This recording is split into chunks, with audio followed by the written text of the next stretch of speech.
Process होकर के चीनी मिल रही है, और उसके बाद हम तीनों चीजों को मिला करके एंड्रिन नाम का एक उसके अंदर एक क्या बना देते हैं, केमिकल क्रिएट कर देते हैं, निकोटिन क्रिएट कर देते हैं, और उसको हम खाते हैं जिससे हमें कैंसर होता है। तो आप उसकी बजाय आप जब चाय को स्विच करके फ्रेश ले रहे हैं जिससे हमारी बॉडी में से टॉक्सिन्स निकलते हैं, तो सोचिए आप फास्टिंग फूड में जब एक टाइम शेक लेंगे तो कितने सारे ड्रास्टिक चेंज आएंगे। शेक तो बेचारा थैंक यू बोलेगा कि अच्छा है 9 दिन तो आप कुछ उल्टा सुल्टा नहीं खाओगे, अब मैं काम करूंगा बढ़िया से शरीर के अंदर, है ना। वो बोलेगा धन्यवाद, जो आज आपके शरीर में फालतू की चीजें मिल जाएंगी, आप फालतू कुछ नहीं खाने वाले कार्बोहाइड्रेट, अब मेरा काम करने का टाइम हो गया स्टार्ट। तो उसको काम करने दो, उसको अच्छे से काम करने दीजिए, देखिए रिजल्ट आप खुद महसूस करेंगे। इसीलिए बोला जाता है the best food for fasting our nutrition. Okay, और फ्यू टिप्स, ये कुछ टिप्स हैं आपको जो मैं देना चाहती हूँ। पानी का इंटेक अच्छा रखें, पानी खूब पिए। ओके, और ओवर ईट ना करें, ये मैं बार बार बोल रही हूँ आप लोगों को। फ्रूट के चक्कर में बहुत सारे फ्रूट्स ना खाएं कि फ्रूट खाना है, फ्रूट खाना है, क्योंकि खाली पेट भी जब आप ये सब सारी चीजें ज्यादा लेते हैं तो इनके अंदर एक जीवाणु होता है। मैं आपको बताती हूँ, कच्चे फल और फ्रूट्स में एक जीवाणु होता है जिसको, जो हमारी स्टमक के एसिड उसको मार देते हैं जैसे ही हमारे पेट में जाता है। लेकिन कई बार आप एक्सेस फॉर्म में इसको खा लेते हैं तो वो जीवाणु हमारे स्टमक में जाकर चिपक जाता है, और इसीलिए कई बार हमें स्टमक कैंसर भी हो जाता है, या उस वहां पे हमारे घाव भी बन जाते हैं। तो बहुत ज्यादा कच्चे फ्रूट्स एंड वेजिटेबल्स भी हमेशा नहीं खाते रहने चाहिए। ओके, उसके बाद अवॉइड शुगर, चीनी को बिल्कुल बिल्कुल नहीं खाएं तो बहुत अच्छी बात है, बहुत खतरनाक है ये हमारे लिए। और जहर इसीलिए बोला जाता है कि इसके अंदर जो होते हैं बहुत सारे केमिकल्स क्रिएटेड होती है, ये केमिकल बन के बनती है इसके अंदर। मैं अगर केमिकल्स की लिस्ट बताने लग जाऊं तो शाम हो जाएगी, अगर मैं आपको इसकी लिस्ट बताने लग जाऊँ ना। तो शुगर्स क्या करती है, आपके कोलेजन को खत्म करती है, आपके जॉइंट्स के ग्लूटामाइन को खत्म करती है, आपकी बॉडी के बोन मैरो को सिकोड़ती है, बहुत सारी चीजें जो है वो खत्म करती है शुगर, और आपके एजिंग प्रोसेस को बढ़ाती है। आपके वाइट वाले तो और ज्यादा वाइट करेगी। ठीक है, अब देखिए किसको बूढ़ा होना है वो शुगर खाए, मेरे को तो नहीं होना, मैं तो बिल्कुल नहीं खाऊंगी, है ना। और उसके बाद फॉलो हेल्दी स्नैकिंग, अच्छी हेल्दी स्नैकिंग कीजिए। आप अगर खा भी रहे हैं तो आप नारियल पानी का इंटेक अच्छा कीजिए अभी नवरात्रों में। ठीक है, इन सब चीजों पे फाइबर रिच फ्रूट्स ज्यादा खाइए। फाइबर रिच फ्रूट्स क्या होते हैं आपके, जिनमें छिलके के साथ आप उनको खा सके, उनको खाइए। अवॉइड पैकेट प्रोसेस फूड, कृपया करके बाहर से चक्की, केले के चिप्स, आलू के चिप्स जो पैकेट फूड में आ रहे हैं उन सबको ना खा करके आप घर में कुछ बना करके हेल्दी खाइए। पोटैटो को अगर हम लोग फ्राई कर लेते हैं तो उसकी न्यूट्रिशन वैल्यू बिल्कुल डिक्रीज हो जाती है, जबकि मैश पोटैटो यानी उबला हुआ जो पोटैटो होता है वो हमारे लिए बहुत बेनिफिट होता है, आपको उससे कोई वजन नहीं बढ़ता है। ठीक है, हम पोटैटो की तासीर को चेंज करेंगे, हम उसको तलेंगे, भुनेंगे, उसके अंदर मसाले डालेंगे, तो वो क्या हो जाएगा, उसकी वैल्यू चेंज हो जाती है अलग तरीके से, क्योंकि पोटेशियम सोडियम के साथ रिएक्शन करता है।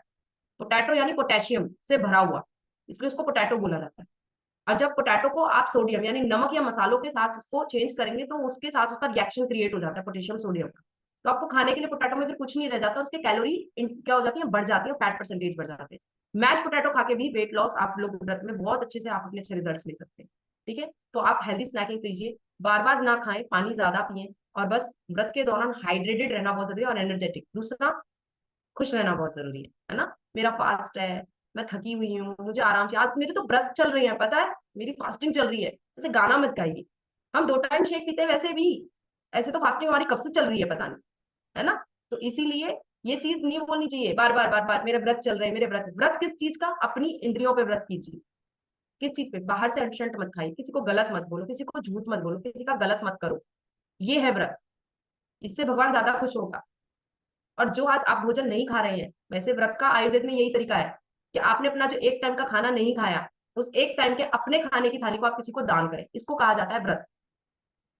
जो उस टाइम पे बोला जाता है कि आज मैं खाना नहीं खाऊंगा, आज मैं भूखा रहूंगी, तो मेरे भूख के कारण किसी के भूखे पेट में ये भोजन मेरा जा सके, ये था व्रत। पर आज आप ऐसा करेंगे नहीं, है ना। सो इसीलिए फास्टिंग जब आप इतना मॉडर्नाइज होकर के कर रहे हैं, ठीक है, तो आप उसमें कुछ चीजें अपनी आयुर्वेदिक भी रखिए, कुछ चीजें हमारे शास्त्रों की भी मानिए। ठीक है, तब उसको प्रॉपर फॉलो करें। ओके, सो अभी आप लोगों को पूरे 9 दिन यहाँ पे कुछ रेसिपीज बताई जाएंगी कि अब आप कहेंगे मैम मैंने बोल दिया कुट्टू काटा नहीं खाना है, साबूदाना नहीं खाना, ऐसा नहीं बोला मैंने बोला है इनमें फाइबर रिच होते हैं, क्योंकि इनको किस फॉर्म में खाना है वो आपको पता होना चाहिए। ठीक है, तो इसके बारे में आपको डेली 9 दिन बताया जाएगा कि आप साबूदाना को खाएं तो कैसे खाएं, आप राजगिरी को खाएं तो कैसे खाएं, कि जिससे इसकी न्यूट्रिशन वैल्यू डिक्रीज ना हो और उनका इंक्रीज हो इनकी। ठीक है, तो ये आपको डेली टिप्स मिलेंगे। तो आप इसके लिए क्या करना पड़ेगा, आपको डेली न्यूट्रिशन क्लब ज्वाइन करना पड़ेगा। तो डेली न्यूट्रिशन क्लब में आइए, और इस बार जो हमारी मास्टर शेफ क्लास होने वाली है, क्या पूजा की व्रत की थाली बनने वाली है, अमेजिंग टेस्टी थाली बनने वाली है। और इसमें कुछ ऐसी चीजें हैं जो आपको गैस पे भी नहीं बनानी। ठीक है, आपको गैस ऑन ही नहीं करनी है, और बिल्कुल न्यूट्रिशन वैल्यू के साथ आपकी थाली तैयार हो जाएगी। तो हमारी जो मास्टर शेफ क्लास होने वाली है उसके अंदर ये सारी चीजें होने वाली हैं। इसके साथ साथ डेली आपको एक रेसिपी बताई जाएगी। हमारे कोचेस बहुत मेहनत कर रहे हैं इसके लिए। आप सब लोगों ने बस क्या करना है, एक लिंक ऑन करना है और अपना वीडियो ऑन करके तरीके से बैठ के सुनना है। सो टेक केयर एवरीवन, आप सब लोगों का धन्यवाद। और आप सब लोग ये भी तो पेड़ पौधों पे उगते हैं, है ना। तो अब जब आप इसको खा सकते हैं तो आप शेक को कैसे ले सकते हैं। आपके मिलेट्स के अंदर कार्बोहाइड्रेट की मात्रा कम होती है, एज इट इज हमारे शेक के अंदर कार्बोहाइड्रेट बहुत लेस होता है। आपके श्री अन्न के अंदर फाइबर बहुत ज्यादा होता है, हमारे भी न्यूट्रिशन के अंदर फाइबर की मात्रा बहुत ज्यादा होती है। हमारे मिलेट्स के अंदर मिनरल्स होते हैं, हमारे शेक के अंदर भी मिनरल्स एंड विटामिन होते हैं। और दूसरी बात, जब आप किसी भी श्री अन्न को तल भून के खा लेते हैं तो उसके न्यूट्रिशन वैल्यू क्या हो जाती है, डिक्रीज हो जाती है। इनको खाने का सबसे बड़ा तरीका होता है कि आप इनको भाप के साथ खाएं, या तो भाप लगा करके खाएं या इनको आप बॉईल करके खाएं। लेकिन कितने लोग हैं जो कुट्टू के आटे की पूरी या पकौड़े नहीं खाते। ऑलमोस्ट सभी लोग उसकी पूरी पराठे पकौड़े बनाते हैं, है ना। और क्या बनाएंगे, बहुत डिफरेंट बड़ा बड़ा पता नहीं क्या क्या बनने लग गया है आजकल। साबूदाने का बड़ा बनता है, कटलेट्स भी बनते हैं। आलू को फ्राई करके आलू को दही के साथ खाते हैं। आलू आलू आलू खाना स्टार्ट कर देते हैं, खूब सारा आलू की चिप्स खाते हैं।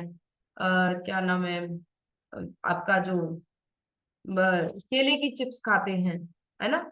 तो जब हम इन सबको हम फ्राई कर लेते हैं तो ये आपके जो एक तरह से आपको बॉडी के अंदर रिफाइंड फैट जाता है आपकी बॉडी के अंदर।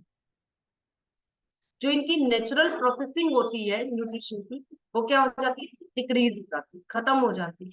एक्चुअली में इनको जिस तरीके से खाना चाहिए जो आपकी बॉडी के अंदर वर्क करे, आपने वैसा नहीं खाया।